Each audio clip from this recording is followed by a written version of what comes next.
রাষ্ট্রপতি মোহাম্মদ শাহাবুদ্দিনের পদত্যাগের মধ্য দিয়ে দেশের রাষ্ট্রীয় রাজনীতিতে নতুন অধ্যায় সূচনা হয়েছে। সংবিধান অনুযায়ী নতুন রাষ্ট্রপতি দায়িত্ব গ্রহণ না করা পর্যন্ত স্পিকার হাফিজুদ্দিন আহমেদ ভারপ্রাপ্ত রাষ্ট্রপতি হিসেবে দায়িত্ব পালন করবেন। এ পরিস্থিতিতে এখন রাজনৈতিক অঙ্গন থেকে সাধারণ মানুষের আলোচনার কেন্দ্রবিন্দু কে হচ্ছেন বাংলাদেশের ২৩তম রাষ্ট্রপতি।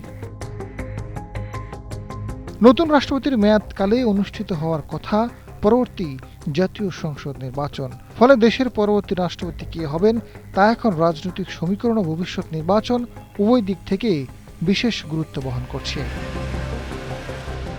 বিএনপির চেয়ারম্যান ও প্রধানমন্ত্রী তারেক রহমান দল ও সরকারের নীতি নির্ধারকদের সঙ্গে কথা বলে রাষ্ট্রপতি কে হতে পারেন তা চূড়ান্ত করবেন। ইতিমধ্যে ক্ষমতাসীন দল ও বিএনপি সরকারের অন্দরমহলে সম্ভাব্য রাষ্ট্রপতি হিসেবে ৪ জনের নাম জোরালোভাবে আলোচনায় এসেছে। এর মধ্যে দল ও দলের বাইরে পছন্দের শীর্ষে উঠে এসেছে বিএনপির মহাসচিব মির্জা ফখরুল ইসলামের নাম। এছাড়া আলোচনায় রয়েছেন দলের স্থায়ী কমিটির সদস্য ডক্টর খন্দকার মোশাররফ হোসেন, ডক্টর মঈন খান ও নজরুল ইসলাম খান। এছাড়া একজন বিশিষ্ট নারীর নামও আলোচনায় রয়েছে।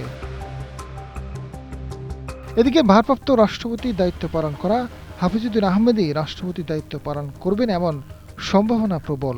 নির্ভরযোগ্য সূত্র জানিয়েছে, সব দিক বিবেচনায় রাষ্ট্রপতির পদের জন্য স্পিকার হাফিজুদ্দিন আহমেদই উত্তম হবেন। এক্ষেত্রে স্পিকারের পদ শূন্য হলে সেই পদে বিএনপির স্থায়ী কমিটির সদস্য ডক্টর মঈন খানকে নির্বাচিত করার সম্ভাবনা বেশি। স্পিকার পদের জন্য মঈন খানকে এগিয়ে রাখা হয়েছে। আজাদ ফারুক, সময়ের আলো।